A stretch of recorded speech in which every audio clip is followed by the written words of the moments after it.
How many feet have trod these stone pathways for a day's worth of work? There's an irony here. This lady carrying two very heavy buckets and loads of her produce, and the offspring of one of her generation idly painting.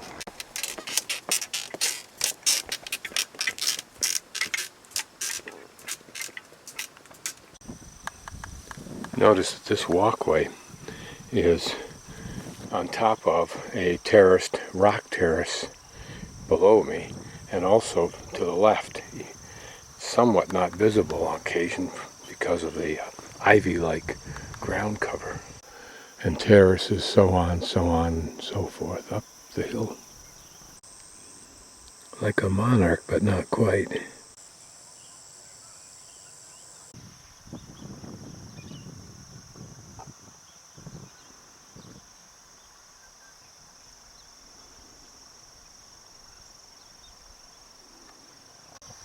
Looking back at the town of Big Likeng,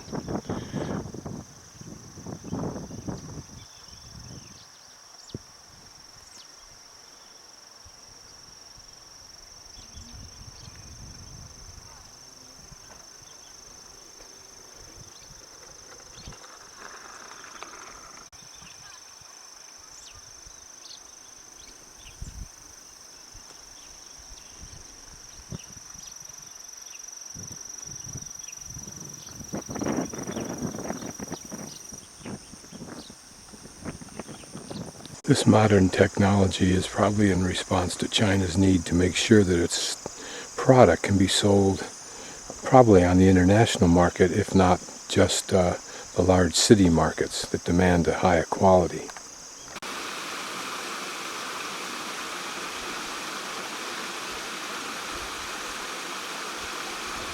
I've seen this variation on the theme today a couple of times, where a post is used and everything is wrapped around it and all the way up to the top. It does consume less space, less land, so that they can still keep building or planting. Now, the difference between a butterfly and a moth is a moth, when it lands, it keeps its wings open, and a butterfly doesn't. Here's a pretty little bridge. Not sure what these plants are. I assume the divots were made, the seed planted in the divot, and it's growing up in that. So is this where the idea for a pagoda came from, or vice versa, or neither? Working my way back to town.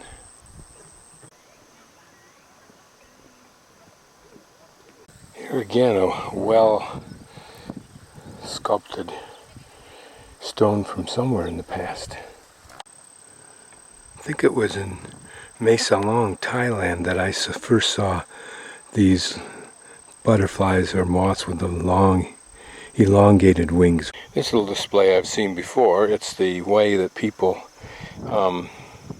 peel oranges, and the look of almost a flower. This one's kind of raggedy looking in the upper left-hand corner, but several of them have looked just like big flowers. It's the first time I've seen these. I don't know what this plant is. It has these flowers, white flowers, big yellow center, and the flower hangs down so you don't see them very easily. The leaves are all chewed up by some insect, and then there's these little green bulbs, but I don't know if that's the produce, and I don't know what it is. This little guy's about an inch high, I think.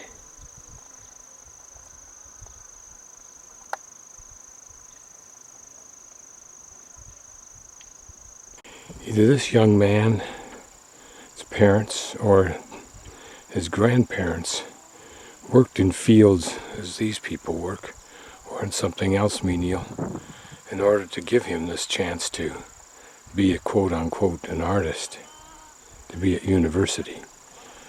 I wonder if he will ever look back.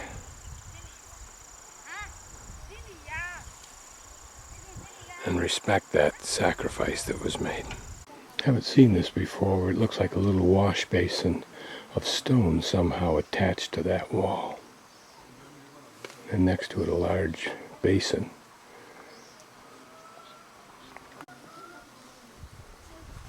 What attracted me about this bit of stone is it looks very Egyptian.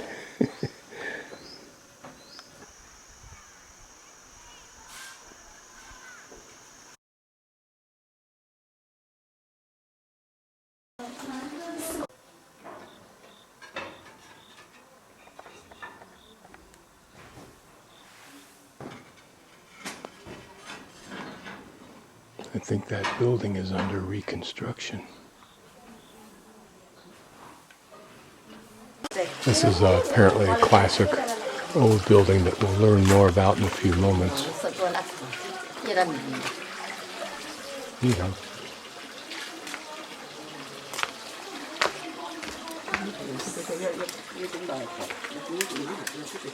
Again, notice the simplicity of most of what's in front of us.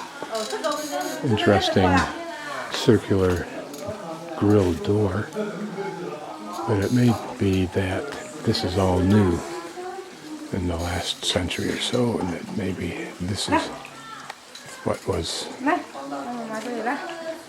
more original, as is what we see up on top there. So this was a branching ancestral temple of the Yu family built in the Ming Dynasty, rebuilt after it was ruined in the 1940s, doesn't say why. So in each tomb sweeping day, temples filled with sacrifices and decorated with lanterns and streamers for ancestor worship celebration with burning incense and sounding drum. This, as well as the wall graffiti, look like recent. You can see fundamentally the same kind of structural design, just not as elegant. And again, this open courtyard with rooms above, it looks like.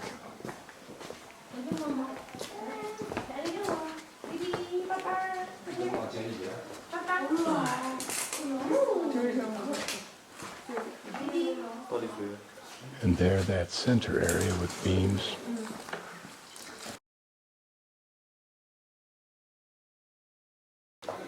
Again, one of these oblong, what I'm calling wells, who knows? But well put together. Notice the stones cut precisely for it to lock in the surface. Guess this answers that question.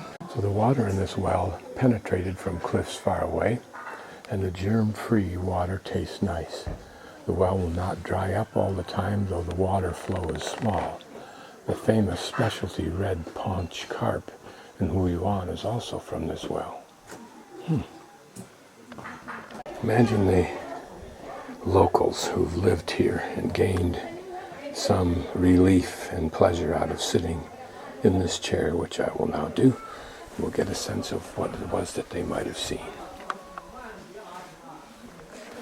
As they look to their left, this alleyway, and the friends and neighbors that lived on it. And then straight away here to that temple that we were just in. It's ironical that in London we complained, or some complained, about the dirt on the buildings, the grime on the buildings, and yet were the grime not here, it would dramatically reduce the authenticity of this place, not to mention its character and ambience. Surely this is what I think it is. Yep. Well, at least 3 weeks worth.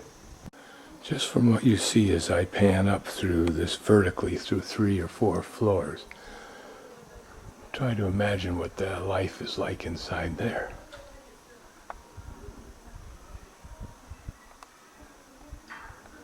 Giving you some clues. Potatoes or yams, I'm not sure. Here, a central courtyard not too far away from the little school. Basketball court there. Remember, they have television. They watch US basketball if they can. And here, what looks like an interesting gate It may have been an adjunct to someone's house. That second story, now littered with art students.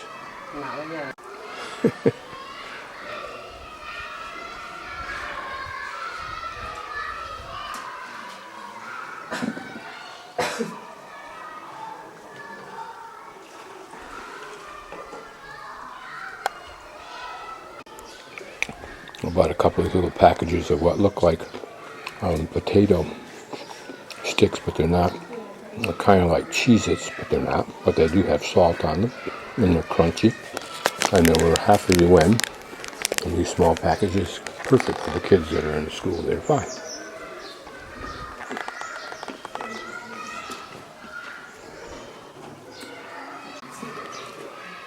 Here she's painting this archway. But it's interesting that she's also chosen to include the paint can. Doesn't this narrow walkway lure you down? And it keeps getting more interesting.